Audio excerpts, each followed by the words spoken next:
Morning বন্ধুরা, সবাই কেমন আছেন? আশা করি ভালোই আছেন। তো সকাল সকাল একটা ব্লগ নিয়ে চলে এলাম। সকাল মানেই তাড়াহুড়ো, সকালে বাসি কাজ সেরে তাড়াতাড়ি রান্না করতে হয়, সবাই তো বেরিয়ে পড়ে। তো দেখুন রান্নাঘরে চলে এলাম। রান্নাঘরের পাশে আমি দেখাচ্ছি আমার এই জবা ফুল গাছটা, খুব সুন্দর ফুল ফোটে। তো সকালে কিছুটা ফুল নিয়ে পুজো করে নিয়েছি, আর কিছু ফুল আছে তো ভেতর থেকে দেখানো যাচ্ছে না, তো এভাবেই দেখালাম। এবার রান্নায় চলে এলাম। এখানে দেখুন কড়াই বসিয়েছি, কড়াই সাদা তেল দিয়েছি, তেলটা গরম হয়ে এসছে। এবার এখানে কিছুটা পাঁপড় ভেজে নেব। তা শনিবার মানে নিরামিষ, তা প্রথমেই পাঁপড়টা ভেজে নেব।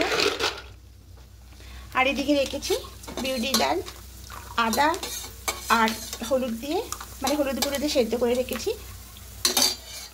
আর এদিকে ঝিঙে আলু কেটে রেখেছি, ঝিঙে আলু পোস্ত করব। তা প্রথমে আমি এখানে পাঁপড়গুলো ভেজে নেব। তা নিরামিষ দিনে একটু ঝামেলা থাকে, তারপর সকাল সকাল রান্না করতে হয়।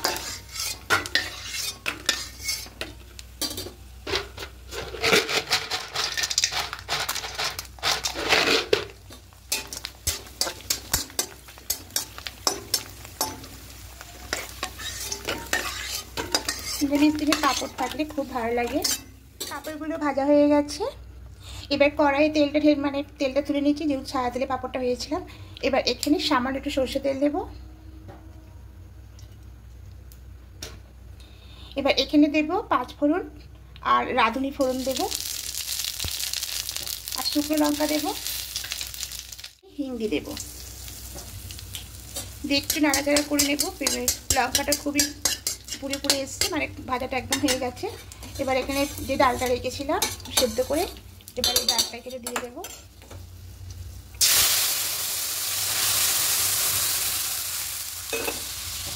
এবার লবণটা অ্যাড করব, দিয়ে খুব ভালো করে মিশিয়ে নেব।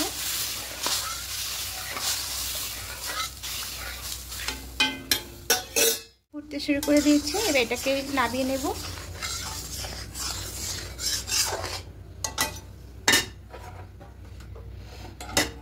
এবার গ্যাসটা কমিয়ে একদম ডালটাকে নামিয়ে নেব।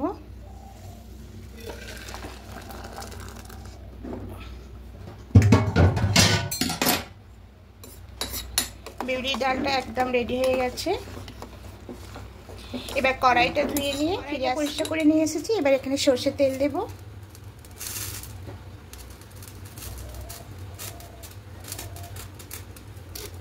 ঝিঙে আলু বানানোর জন্য প্রথমে ঝিঙে আলু খুব ভালো করে ধুয়ে নিয়েছি কেটে। এবার কড়াইয়ে তেলটা গরম হয়ে এসেছে, এখানে কালো জিরে ফোড়ন দেব।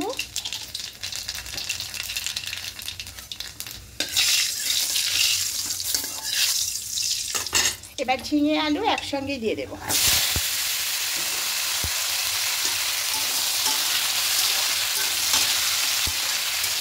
ঢাকা দিয়ে দেবো, ঢাকা দিয়ে দিয়ে হালকা করে একটু ভেজে নেব, তুলে নেব।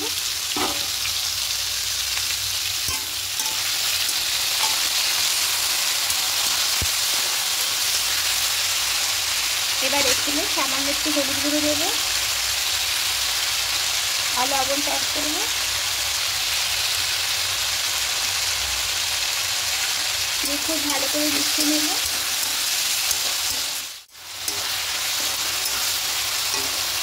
এবার এখানে পোস্ত আর কাঁচা লঙ্কা পেস্ট করে রেখেছিলাম, এবার এটা দিয়ে দেব।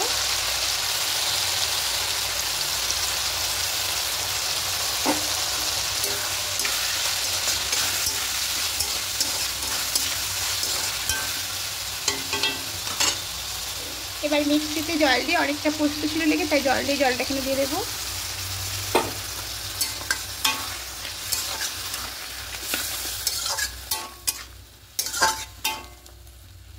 আর একটুখানি জল দেবো। এবার ঢাকা দিয়ে কিছুক্ষণ রেখে দেবো। একটা কড়াই বসেছি, কড়াই একটু তেল দেবো, সর্ষে তেল দেবো। এখানে চাটনি বানাবো, টমেটোর চাটনি, টমেটো কেটে ধুয়ে রেখে দিয়েছি। এবার ফোড়নে দেব 5 ফোড়ন, মৌরি আর শুকনো লঙ্কা আর কালো সর্ষে দিয়ে হালকা একটু নাড়াচাড়া করে ভেজে দেবো। এবার এখানে টমেটোটা দিয়ে দেবো।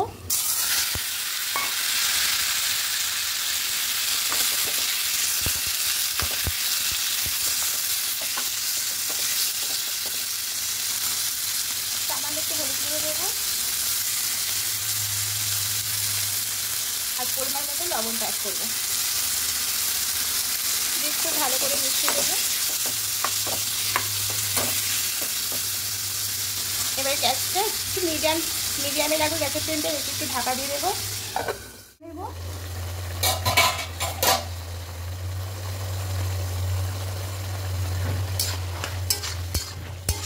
এবার একটু আলুগুলোকে ঘেঁটে দেবো। একটু ঝিঙে আলু পোস্তটা একদম রেডি হয়ে গেছে। এবার এটা নামিয়ে আলু পোস্তটা একদম রেডি হয়ে গেছে। এবার উপর দিয়ে একটু কাঁচা সরষের তেল দিয়ে দেবো।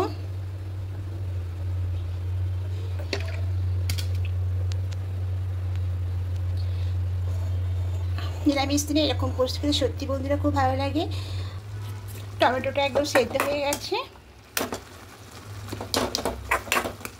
ঠিক এরকম যখন টমেটোটা সেদ্ধ হয়ে আসবে তখনই চিনিটা অ্যাড করতে হবে। একটু ঘেটে দেবো, ব্যাস এখানে চিনিটা দেবো।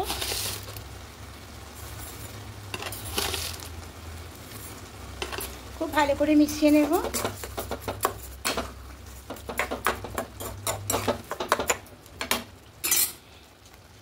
এবার কিশমিশ দেব,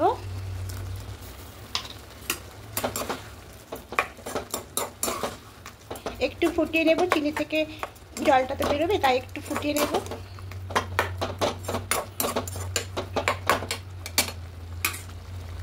চাটনিটা একদম হয়ে গেছে।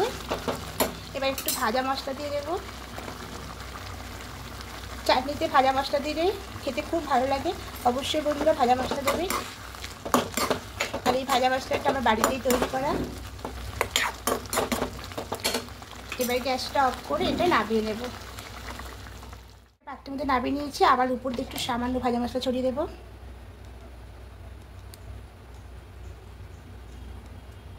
চাটনিটা একদম রেডি। শনিবারের কী মেনু করলাম আপনাদের কাছে শেয়ার করলাম। আর স্ল্যাট দেওয়ার ভিডিওটা ক্লিপ হয়ে গেছে, তাই আপনাদেরকে দেখাতে পারলাম না। এটা আমার প্রথম ব্লগ বন্ধুরা।